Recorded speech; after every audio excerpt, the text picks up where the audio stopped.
And the creativity is just this sense of playfulness, of just wanting to change parameters of anything, change the parameters of this room, of the light, of the shape of the microphone, of this Kleenex box here. Well, I don't know, whatever of our conversations. Today, that's getting a lot of attention. Yeah.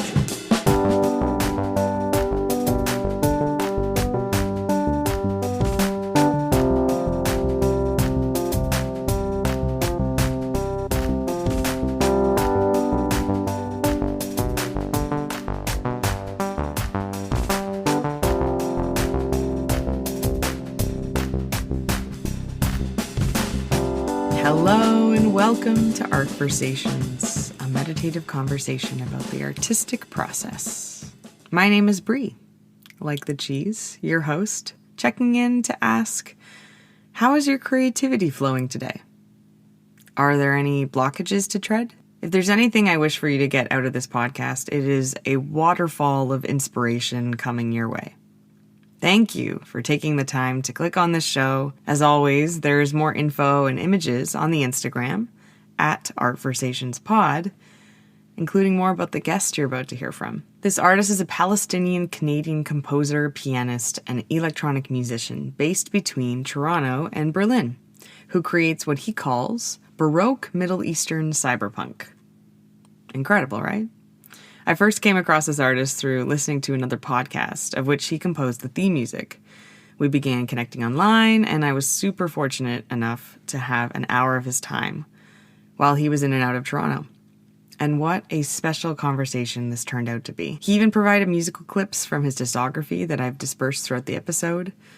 The first piece that you'll hear is called Longing, then a snippet from Semi Point, and finally, Grasshopper Dance. I do want to give a content warning. We do talk in detail about the horrendous situation occurring in Palestine.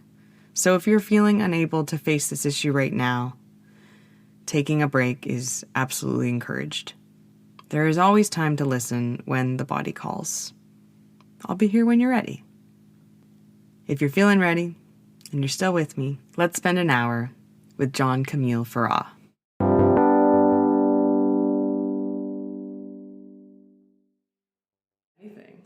I love ancient Levantine, Canaanite, Phoenician, Assyrian, Babylonian, that kind of ancient Semitic cultures, that aesthetic. I mean, there's different aesthetics from it. I take a lot of inspiration from that somehow.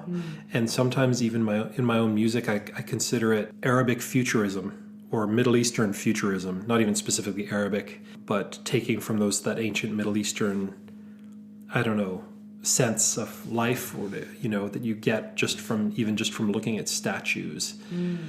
In Gaza recently, to go straight to that, there was just one little very, very tiny side note that was just so colossal to me in the whole thing that's happening, was that there was this one museum, a farmer found somewhere just on his land in the soil, picked up, and it was a statue of the ancient Canaanite goddess Anat. It's like a fertility goddess, like Aphrodite, Venus, And he found this, and it was 4,500 years old, right? One of the earliest surviving statues of this goddess, or even of any kind of artifacts. And that connection, that continuity, that really amazes me, even though the sense of identity has changed over like centuries and millennia. But I find it very interesting to have this like sense of continuity in my music, but also taking it in so many different directions. So references to the past, ancient past, and where can it go? Also, maybe there's a sense of it. You could say the Middle East has never been in such a low. It's at a historic low. It's never been so much destruction everywhere that I think that forces someone then to look to the future. You look to the past and to the future. Looking to the present is too painful, or, so that has something to do with it. So I tend to really be drawn to aesthetics that mix things like that. There's also an incredible artist. Actually, he's a Jewish Austrian artist. I think he passed away now. Painter named Ernst Fuchs. If you ever feel like checking him out, incredible paintings that are all like taken from these really old, kind of almost Renaissance style of painting, using egg tempera and using these like classic medieval subject matter, but then messing or doing angels, but doing like biblical angels and things like that, but they don't look like beautiful babies with wings. You know, they're these gigantic kind of like insect mountain-like creatures that are just so alien. Sure. It's really, really amazing. Wow. Yeah, that's a strange. Yeah. So, what did you just ask me? What kind of art do I like, or something like that? That's not. Yeah, yeah. But that's part of my what I love and what makes me tick. I think that's really fascinating. It's making me think of, like you said, this long,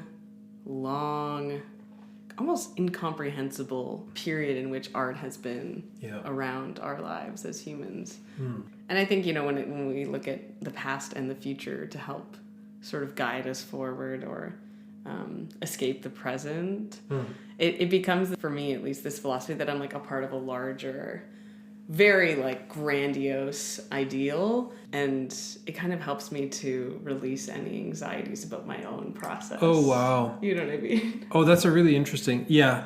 Oh, well, I go both ways on that.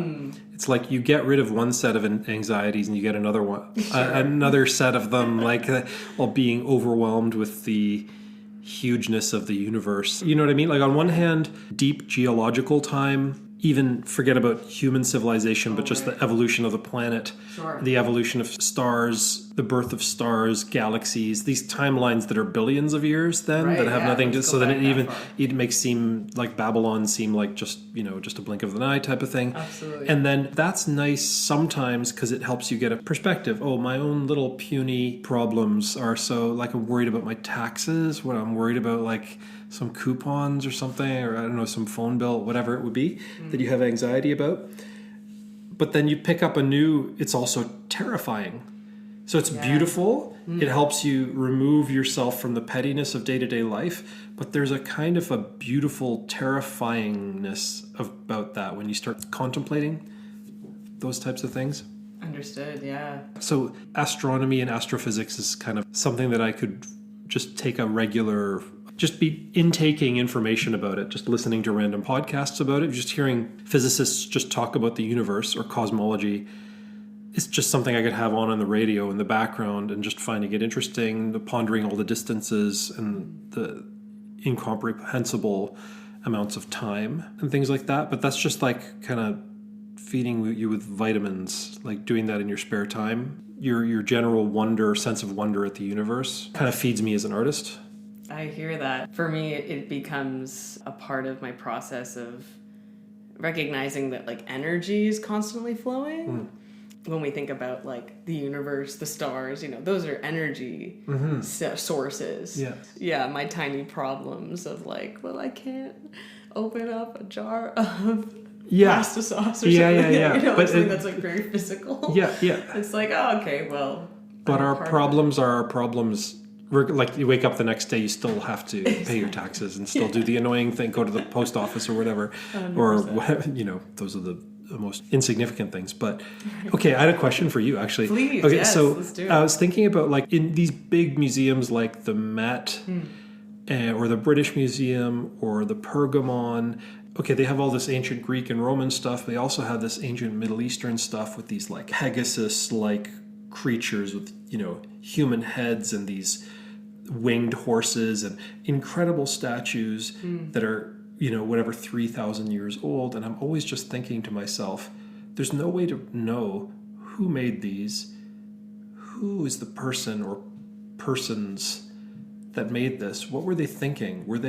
Did they think like an artist? Did they think like we do in terms of creativity? Were they just pure craftsmen just doing a job the same way that a plumber or an electrician would do it? Right. Like, I'm not saying that there's not beauty in doing those things. I just mean, generally think of it as someone goes in to do a job. Yeah, I think that's an interesting thought about process. How does something come into fruition? Whether that be like an external source, like a statue or something that is like molded, or in your case, like something that is listened to and is able to be felt and sensed. Yeah, and where those different processes begin, I suppose. which I know I'm answering your question with a question, but you know, like that idea. You know what I mean? Fair like, enough. How does, you know, whatever is going on as artists in our bodies, the idea that we have or the influence that we have, how does it come out? And I suppose in this time frame that you're talking about, it was potentially a part of a daily task, or like if it was something that like you woke up and ritualistically did, rather than like, I have a deadline, I have to get my granting on, and like, you know, like all the things that we do in 2024 to like actually make something. I'm also thinking on a personal level, what did this person do? Did they go for a beer at the end of the day? Right. Did they sit there and go, I like how the wing looks here. I think I did a good wing. Or I don't know, is it just purely employing rules that they were taught? How do they measure things? It's just the whole thing's just so alien to me, because we can't go back and talk to people from that period. We don't know did they have time to play games at the end of their day? Did they? I don't know, just little things that I think about that I don't have answers for. And all we have is the piece of art. We just have this austere, like this majestic statue to look at. With wings. Yeah. Even if that creature is completely fantastical, has nothing to do with humans at all. Well, let me propose something a little bit more personal. I mean, where do you begin usually when you're creating a piece of music? Or I know you also work in visual art. As you're starting your process, does it come usually from other works? Does it come from a thought that you had on a walk? Where does that usually start? Okay, it's like there's sort of like my basic answer, and then there's more specific things. So, so I'm writing this piece for the National Arts Center Orchestra, where I'm playing piano with them. It's sort of like a piano concerto, piano in this pretty big orchestra, maybe 65, 70 people, musicians. So, okay, for that one, that was a very specific project that I have this one chance to write a piece that's 15 minutes. Okay. So, and I could write whatever I want. Great. But I also felt like a little constricted by myself, not by anyone else, going, but it's important. If that's my one shot to write a piece, I don't know if I'll have another chance to write a piece for a huge orchestra like that again. What's important for me to say with that? I want to write something that has X, Y, Z. I want it to be rhythmic in a certain way. I want to have me improvising in it in some way. I want to have that there's an Arabic theme that's returning and being changed. I wanted to I wanted it to address the situation that's happening in Palestine and Gaza in some indirect way. Not like to make it overtly about that, but I ended up calling the piece In the Life of an Olive Tree. So that's, on one hand, helps you. It helps you because then you have your work cut out for you, and you're like, I know something to work towards there. Right. On the other hand, the downside to that is that it removes the childlike sense of play, right? So I was listening to Terry Riley compose, Yes. It was just a random meme that I saw come up on Instagram. I was like, is that Terry? Because I had lessons with him a long time ago. Wonderful. I saw him and he was talking about, I'm paraphrasing really badly here, but the way that I took it, this is just more my interpretation of what he said. He was like, you don't want to know what you're doing. If you think that you know what you're doing and you're so confident about it, then the work will suffer. If you don't know what you're doing, it's better to have this sense of childlike playing or being playful with ideas. Just doing something with something, here I'm moving this tissue box and I'm putting my glass of water beside it. I don't know what I'm doing. This is total nonsense what I've just put with this lighter here now. I've made this little it's totally stupid, but the idea is just like great moving for a podcast, audio podcast. Yeah, and the verbal description was like really boring, but I just meant to say you just start moving things around, or as an artist putting things on the canvas, and then you react to it. Hundreds or thousands of times I've just gone to the piano and just put my hand on the piano and then just started with a note. And it's better if I could start before I think about it too much. It's too late. It started already. I already played one note. Yeah. And then where my hand lands already says something to me. And worst case scenario, I don't like it. Or if you put some drops of paint on the canvas, worst is you don't like it and you adjust, and that already helps. You've learned you don't like that. So then you adjust it and you keep on moving around. Eventually, whether it's immediately or 5 minutes from now, 5 hours from now, 5 blah, blah, blah from now, you will eventually hit some spot where you've forgotten about time and you're immersed in something. You're invested in it and it's growing on its own. It takes on this kind of life of its own. Who cares if it comes immediately or not? You could even just assume most of the time it just won't.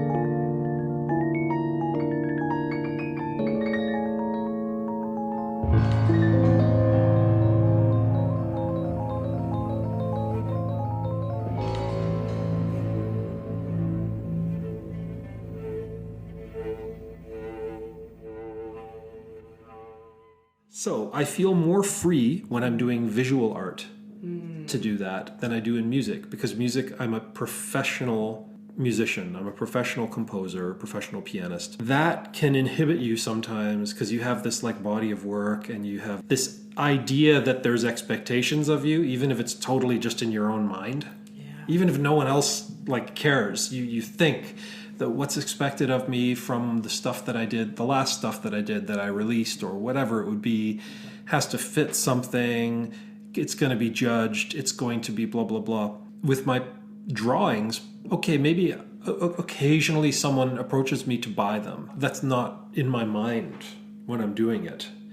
If that happens, that's by coincidence. That's not made for my gallerist's expectations of what's selling or whatever. Yeah. I can just do whatever I want. I could do the same thing I wanted 271 times in a row until maybe then I get bored and want to move on to something else. So I have this freedom, I think, with my little pad of paper that I have with me all the time to just start with whatever I want and to let it grow and to have it fail. I don't know don't really know how many times that's happened because I don't really even think about it. So I couldn't even really tell you whether I fail often or not. Maybe I don't even really gauge it because it's just part of doing it. I'm like, yeah, who cares? It's another drawing. This drawing wasn't made for you. I don't mean you particularly. Yeah. Like the you that's not me, whatever. Yeah. I just did that. It's part of my process. And so I feel like I've got a healthier mindset as a visual artist. You use the word professional. Do you suppose that when you are starting to compose, those kind of vampire voices of like, well, this is what theory of music is supposed to tell you to do, and like, do you get those like feelings, those kind of blocks? I would say at times, particularly with your process for the NAC piece, where there's only 15 minutes. Yes. So you only have that little time to create within. So already, I'm sure there's blockages of like, well, I can't make it like a fully improvised piece. No, totally, or, sure. So how do you quiet those voices? Oh my God, that's a daily struggle, I guess. Yeah. But I mean, the first thing that you were talking about, I think, was rules you learned in school of what is a proper way to make music. The classic example in classic music or Baroque music is avoid perfect fifths moving in parallel motion. Okay. It's the most arbitrary rule. It's, but then again, if you were doing medieval music, that's all, like those medieval monks are singing in parallel fifths, which makes it sound very medieval. But I'm just saying the pains that we go through, it's the most immediate example for musicians of like the one thing that you don't do. Wow. Even though it sounds good, sure. Perfect parallel fifths sound really cool. And I think what's even worse than even that example, or ones that you could name, are the rules that you're following that you don't even realize. The notions you have in your head that inhibit you, right. That they're not even in your conscious mind, that are inhibiting the flow of you being able to create more freely or, more beautifully. So I couldn't even tell you what they are. Sure. Yeah. Buried in my subconscious assumptions and notions about this and that.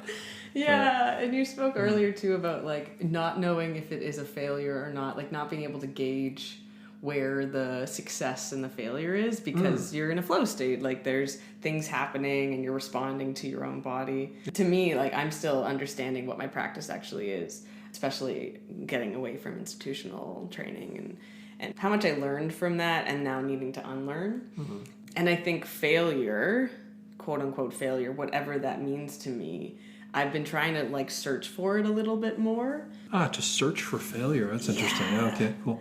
Kind of letting go of the perfectionism that I was taught. I grew up a lot in ballet as well, and that is the definition of perfection most of the time. And I mean, we talked a little bit before this about improv and how that influences, the ability to just kind of get things out. Yeah. And so in ways I'm trying to like search for the failure of something and then work through it and then repeat it a bunch of times. Yeah, I mean, you said that you like sometimes will just start at a piano with one note. I was even thinking about it as you were just talking. And I just thought, it's funny, I had a simulation as you were talking. And and then I just thought, okay, if there was a keyboard in front of me right now, what would I do? And then just start something and respond to it. Begin, then put your left hand at the bottom of the piano, play an octave. Maybe this thing's just going to start off with octaves. It's just an octave crab-like motion meandering around the bottom. Well, whatever that is, that sounds interesting to me. What is that? A little creature that's some subterranean creature? What is it called to mind or whatever it is?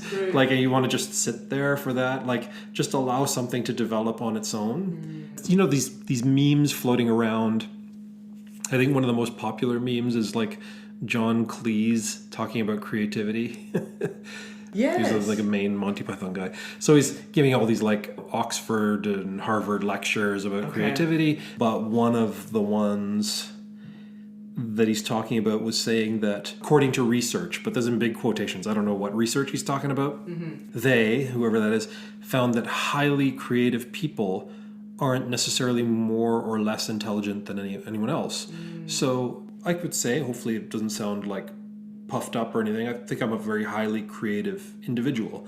And I'm happy to say that about myself. I don't think I'm particularly I think I'm intelligent. Like, don't get me wrong. I'm not, but I know myself. I know that I could be quite dumb and just for dated, like whatever, things like that. But you need enough intelligence. Okay, so maybe above average intelligence, but not like freaking brilliant or something. You need enough intelligence to be able to use the creativity that you have. And the creativity is just this sense of playfulness, of just wanting to change parameters of anything. Change the parameters of this room, of the light, of the shape of the microphone, of this Kleenex box here. Well, I don't know, whatever. Of our conversations. Today, that's getting a lot of attention. Yeah, I'm sure or whatever it would be. Like, I'm just like any... to be able to re-examine anything and be able to adjust it or whatever, some things like that. Not particularly linked to intelligence to be exceptionally creative. And that totally makes sense to me.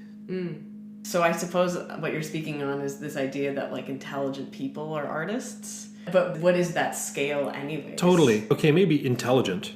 But like most people are intelligent. Yeah, right. You need enough intelligence to be able to guide and temper your creativity. Right. So you've got this thing and you want to be able to harness it and have some structure to what you're doing and that kind of thing. Yeah. Sure. Maybe that's kind of the trick.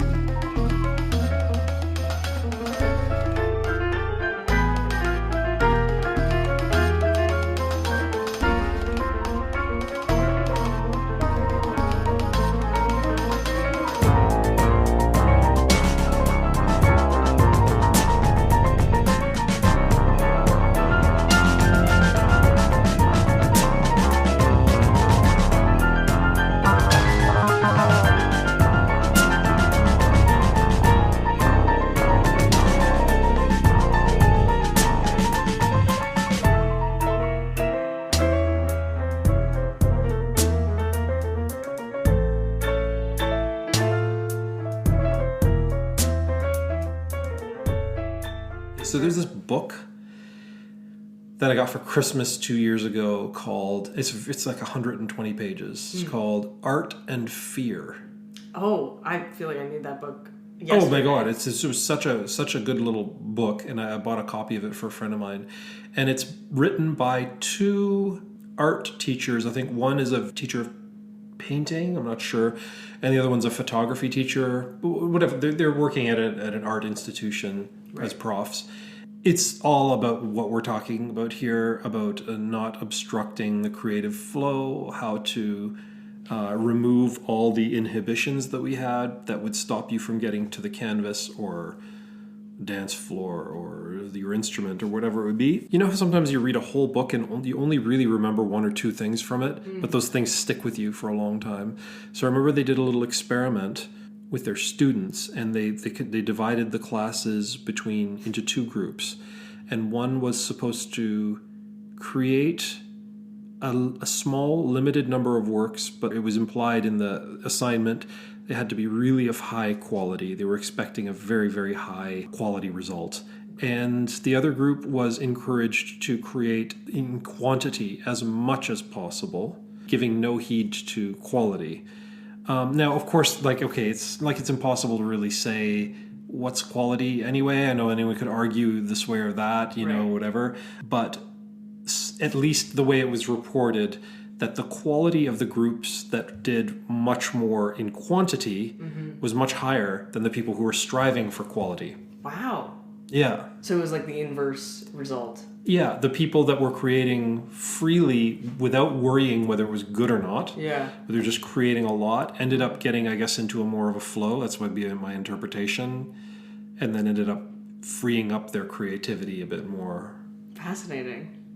Since it's a book for artists, so it wasn't like really reported in a very scientific way. Like, it's not like it was a scientific study or something, but I still did take there to be some truth in it. Mm-hmm. And I really recommend the book. All I know, it's called Art and Fear.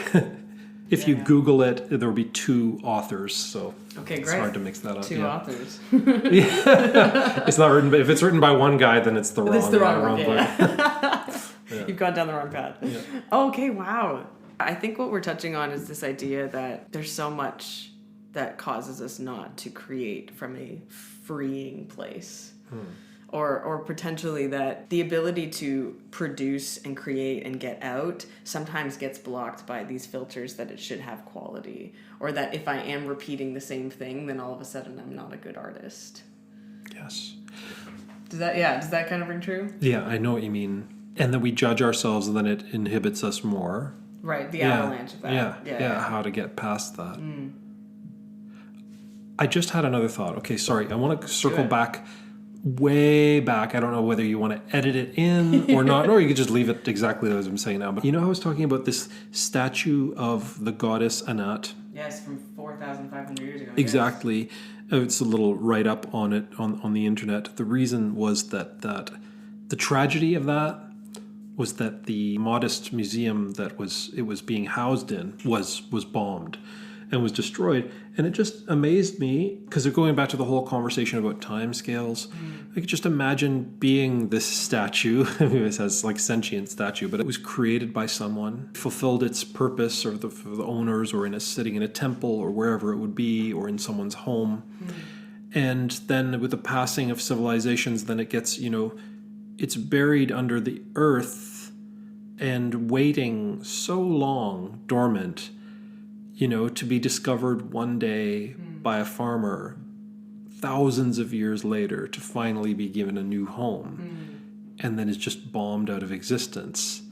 It just amazes me. I mean, that's also, I don't want to say anything to diminish the human tragedy, of course. It's just incomprehensible to what's happening in Gaza. But it's just even also those are also invaluable, not because of their financial value. I don't mean that. I just mean those things nourish people culturally for their sense of identity and beauty, and things that then go for future generations. So it saddens me that future generations will be deprived of that. It's just so much destruction just happens in an instant. I absolutely hear all of this. I think something that's been really tragic to watch is that there's a goal in which to flatten a piece of land. And again, I'm lucky enough to not be in that kind of environment, but to remove so many layers, so many buildings and parks and places where people can live inside of a kind of raised up whatever the structure is, to be able to flatten that, I feel like is such an inhumane goal. And really it shows the worst of humanity, where we're taking away, like you said, the future of an experience for a person, to be able to create or be with other people, and then all of a sudden that turns into a communal, sharing of art or something like that. To create, I mean, I can't even possibly imagine what it's also like for creative people there, in that, I mean, you need stability, you need safety, you need shelter, you need to be able to allow that sense of play to emerge. Not only where you're going to sleep, where you're going to go to the washroom, where you're going to, every single thing that would be just taken for granted of us in day-to-day life has been taken away from you, but also even anything that you might recognize. So just that corner that you would always pass when you'd walk to the post office or whatever, or that nothing exists anymore. There's nothing for your eyes to latch onto that would recognize where you lived, or the society that you were in. The only thing would be maybe the sea and the sky. It's crazy. That's the level of of destruction. Yes. So in my concerts now, I feel a responsibility to talk about it and to address it, and how I did it in my concert. I had a concert last Friday, and in that concert I had a very mixed audience. So some people are of a Palestinian and Arabic background, a minority. Some are jazz fans. Some love classical music. Some love organ music. Some love electronic music. Some people are of Anglo-Saxon, Protestant, whatever, the white Canadians, whatever you want to call it. The people that attend the church. And then there are also activists. So I need to talk. First of all, I want to be a free-flowing, I hate what a silly term, but like a creative artist who's following their, I'm an improviser, so spontaneity is a very important part of what I do, right? And following the moment. And so that also means you want to be freely creative, like we've been talking about earlier, to be able to just create without expectations or constrictions, right? On the other hand, if there's too much of that, then things can become a formless blob.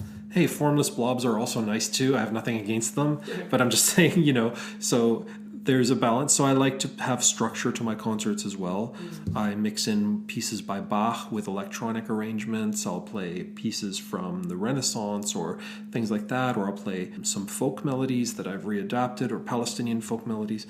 But I also feel an obligation to my, a moral obligation or responsibility to talk about the situation in Palestine. There is an injustice that's happening, that's been going on for the better part of a century, that is so colossal. It's just so colossal. And so many people in the West are completely oblivious to it, or they just lack the information. They've been given information that is part of just living in the normal rubric of society that we grow up in, shows us a very skewed sense of reality. And but also being, a friend of mine, she calls herself a practical leftist. And I really liked that. It's like, just don't be so ideological that you end up being counterproductive. So what I mean is that I just try to be realistic about everything. Who am I speaking to? Where, how much, if I were to show an appropriate level of rage, commensurate to like what's happening, then we'd be like standing in the middle of the street screaming at the top of our lungs, absolutely enraged every minute of the day. That's because that's the level of how horrible the atrocities are. Can't do that. without becoming ostracized or something. Yes, absolutely. Or scaring people away. So I try to think of the way, when I'm speaking to audiences about it, I try to choose a couple of moments during the concerts to touch on that. And then rather than saying things that they already know or that they already could know, or the information that's at everybody's fingertips, whether they know it or they've bothered to do it or not, maybe that's not the most important thing for me to do. What are the things that I could say that might be more on the unique side, like some perspective that I could bring to it, maybe than your average activist wouldn't? I don't know. I'm just my guess. And so I talked about Palestinian identity, and I also talked about, I played a piece at the beginning of the concert, which was a lullaby, which I called it a lullaby for the children of Gaza. And I wanted people to just, take in a beautiful, gentle piece, but just by telling that title, to just get them to think about that. Okay, they don't have to, I just said the title, let's just leave it. But the notion is in their head. We're humans here. Think these are humans there's hundreds of thousands of children in Gaza suffering, being killed, living in inhumane conditions, being starved to death. And I wanted to touch on that and to contribute my piece towards that. And then even at the end of the concert, I was very grateful, like a big, standing ovation. It's the end of the movie. It's a success and blah, blah, blah. And then I even though it would have been great to leave everybody on that note, I said, I have to do this, but please, before you go home, do not forget about the children of Gaza. And I played the piece again. Just to tie that all together, then I talked about Palestinian identity, which is something that I feel that I mean, who am I to say what the identity is? It's different for each person, of course, right? But for me, if there's something that I could tell the public that might change the way they look at the whole situation in Israel, Palestine, Gaza, is that what we've had, this is a colonial situation, and what often happens in colonial situations is the colonist defines the colonized. They tell them what they are, what they aren't. They tell the rest of the world. They have their own way, their own worldview that they superimpose on them. These people are just X, Y, and Z, or they never had an attachment to the land, or they haven't been there that long, or they don't have any real culture that's attached, whatever the notions are. And the indigenous people might have a very different notion, a different view, than that. And my particular thing that I wish that people knew is I'm not here to say who doesn't have a place or to talk about, say, anyone should leave. I don't think anyone should be made to leave. And of the people that have gone there, no, everybody should stay, including the indigenous Palestinians they should be able to stay. Everybody should have equality. Everybody should have equal rights. Everybody should have safety, self-determination for everybody. So what I asked the audience was, what is a Palestinian? Who are the Palestinians? It's often thought that Palestinians are Arabs, which they are, but they are Arabs from Saudi Arabia, that came after the advent of Islam. Muhammad came, there's this empire created, and they conquered all these lands, and as if that those lands were empty, and the Arabs came into them. And I was like, that's not really what happened. This empire was created, the Arabs came, like many other empires, but they were a ruling class that was kind of almost like the icing sugar on top of the pastry. I don't want to compare it to a pastry. I just mean it's just this sprinkling on top in terms of the demographic. And they were administrating this empire over these many different indigenous groups of, let's say, Babylonians in Iraq, or Assyrians, or people descended from all those communities, or Canaanites, Jewish people like Jews, Phoenicians, and Aramaeans that was in the Palestine, Syria, Lebanon area, or ancient Egypt, the Egyptians or all these different communities in North Africa, and those communities continued living their lives underneath this new empire, and they continued speaking their indigenous languages, their own languages, for centuries. Continued practicing their religions, mostly Christian at that time, And it wasn't until centuries later that Arabic seeped into the population, became like the lingua franca of everybody. And then the Arabic identity took over. So people started seeing themselves as like taking on Arab identity. So someone is from, I'm not saying it has nothing to do, like we have zero Arabic blood by any means. I don't say that at all. And I love Arabic culture. This is not... it doesn't have to be either this or that. It doesn't, it's so I was trying to say the inclusivity of what Palestinian identity is that as opposed to European nationalism, European national identity is usually like we are descended from one particular ancient group, whatever, which can get really unhealthy and dangerous, as we know, from many, many examples, particularly Second World War, the most toxic it's ever been, but this thing of like, we are descended from blah, blah, blah. We are descended from one group and we have, maintained pure blood or so. I find that so like, it's so off-putting and so destructive. And I find that, the Palestinians are like the sum total of all the ancient peoples that have lived in that land, from the Canaanites. There's like the Canaanites are like the soup. If you're making a genetic soup, let's do another metaphor. Everybody, I can't stop myself. When I was teaching piano lessons, I was like, metaphors are just coming out every 30 seconds. My students would be like, "Here's another metaphor." Okay, They're so all food related. Yeah, if the Palestinian like genetic pool is like this soup, or a stew, the Canaanites are like the broth of that, like the starter kind of group, and then also there's a lot of Jewish blood in Palestinians because they are the descendants of Jews who converted to Christianity, and then another big portion of those converted to Islam later on. So that's a very big part of our identity as well. And a lot of Palestinians are aware of that and mix in all these other groups. So, I wasn't as verbose as I just was now because I was in front of an audience. But it's so important for me to talk to an audience. I have a room of 150 people right now. Yes. I want them to know this. It doesn't hurt anyone else for me to say this. It's not talking bad about anyone else, just talking about what we are. It's not saying what anyone else isn't. Yes. It's saying, but it's reclaiming what we are, and that what we are is inclusive. It's not some specific claim to one particular, thing, that kind of thing. So that was really important for me to get that out, and I try to keep it also when I'm talking to audiences about things to do with that subject. What would I stand by no matter what, even if I was put in jail? Having that value, that core value. Has to be, yes. Exactly.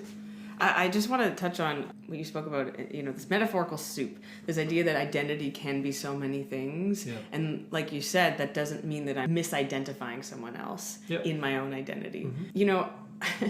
You categorize your music, and I'm sure you don't always do this, but as Baroque-Middle-Eastern-Cyberpunk. Yeah. So many things inside of that that are coming together into this metaphorical soup. And what I'm hearing is that during this concert and through many of your live performances, particularly I felt it when I was listening to you during the Sandy and Nora Talk Politics Toronto live show. Shout out to them. I was sitting there listening to you. I believe it was an improvised piece. And I felt like I was able to understand a deeper part of my identity while listening. Wow. In other words, to say that music, this container that you create in, can be so many different things at once. And for you to share that with so many people, I truly firsthand have seen it, where I felt like I'm able to actually transcend this idea of identity and understand that we are, maybe we're going back to the whole, the cosmos and everything, but this idea that the grander picture that we're a part of, that we can be so many different things at once, that two truths can equal, that it doesn't have to be black or white. Don't have to negate each other. Right. Yeah. There's nothing more that needs to be said. You said so much, and I just want to celebrate this idea that you've been able to do that through your music. Yeah, you can allow for us as audience members to see so many different layers of an experience or of identity. And so, very in celebration of that. I guess that's a side benefit, because you never know. I mean, there's what you are trying to communicate.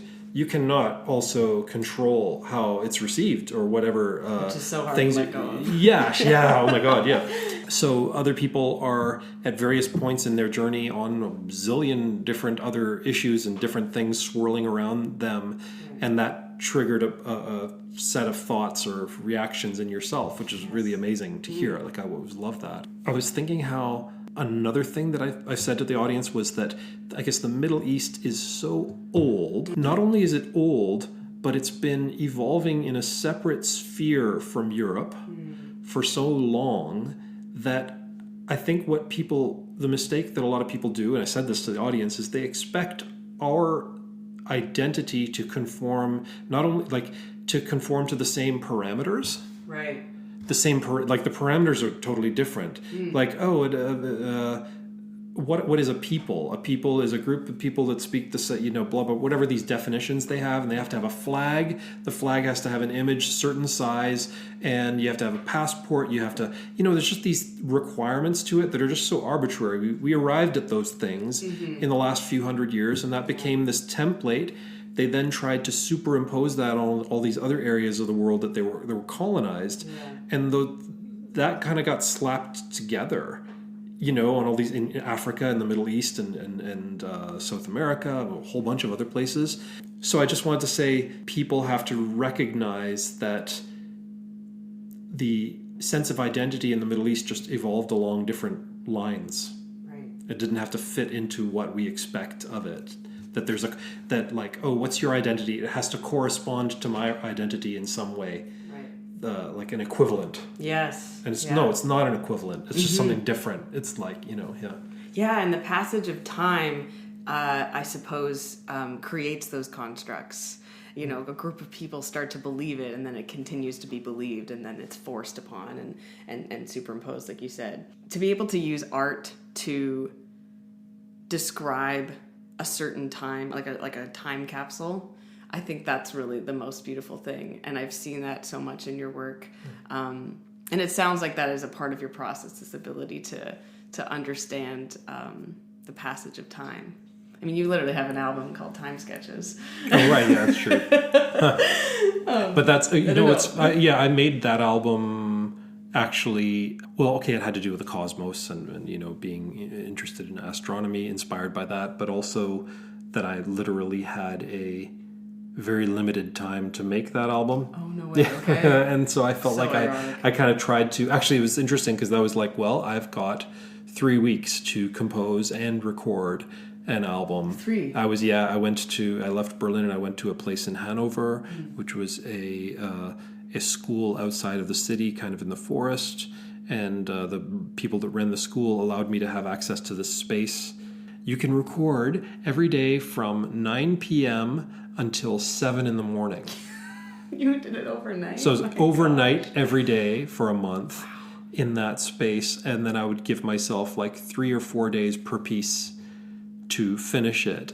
And I was going like totally nuts there. Oh, talk but about it was parameters. Yeah. And so I did that. So I called it Time Sketches as well because there was like a sketch-like feel to it.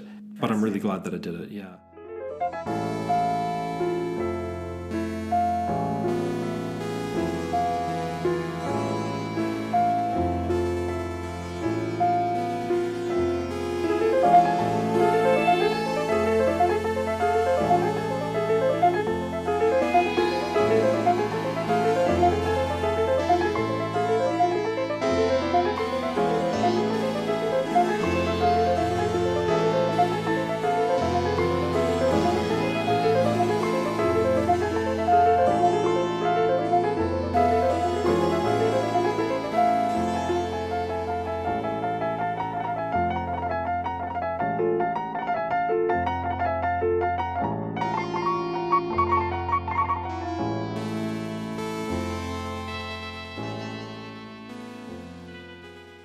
Like a whole thing about inhibition and fighting against it, and then pulling your hair out and then going back. Just like, okay, I guess I gotta start over again. Yeah.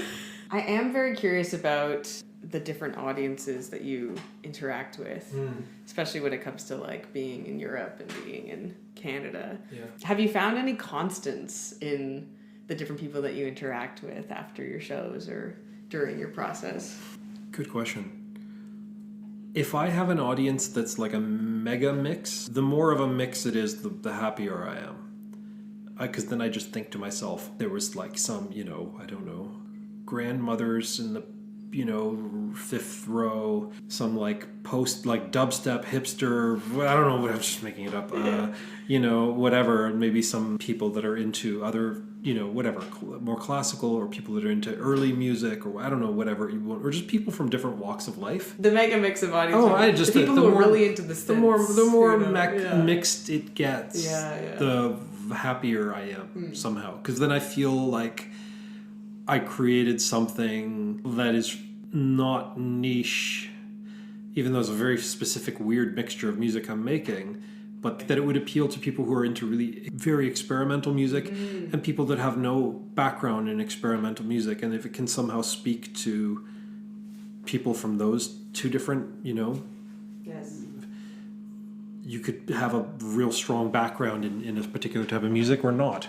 So that's when I'm happiest. It brings people together. Yeah. I love that. Something like that. Very. I don't care if that sounds like, mushy or something like that, but it's just makes me happy. In a time of so much disconnect and separation, I think that is a goal of mine as well as an artist, to make sure that we can all gather in harmony and enjoy some art. So harmony. Yes. I was thinking harmony, or say consonance and dissonance, right, and the tension between those two. And I thought also with my concerts, I want, whether it's the music itself or me talking about issues, I want people to be at certain times a little bit uncomfortable. Not so uncomfortable that it's overkill or something to whatever, but if it's too smooth and it's just everybody getting along and it just this whatever, well, then I'm not really doing my job. That's fair. I feel a need to push it a little bit.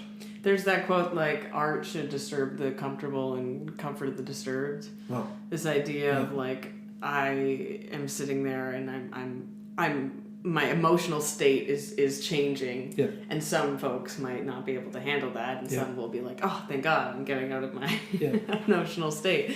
I see that. I feel like I need to challenge people's worldview to do it again, going back to the whole thing of being a practical leftist. Like, I need to do it realistically. I need to be strategic about it and not whatever, but just want to address that. Yeah, it creates action. So that being said, folks can get in contact with you via Instagram. They can check out your website. Yeah. What other places are you found, I suppose? Where am I found? That's a good question. Well, so my website is just johnfarah.com, FARJOHNFARAH.com. Yeah, and my Instagram handle is my full name, John Kameel Farah. And, my music's used at the beginning of the Sandy and Nora podcast. Mm-hmm. That's really nice. Shout out. Yeah. I mean, I'm on YouTube, so if you Google my name, search for my name on YouTube, I have my own channel with my videos and things like that. And I would love if people saw my visual art, just because it's something I don't really share publicly that often. I have that on my website as well. Wonderful. Yeah. Great. Yeah.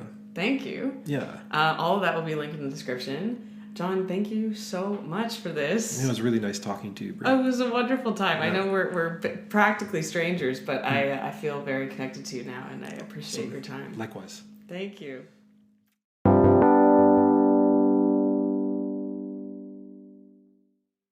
Thank you so much for listening to the Artversations podcast. Please help the podcast community continue to grow by clicking subscribe or follow on your podcast platform and leave a review.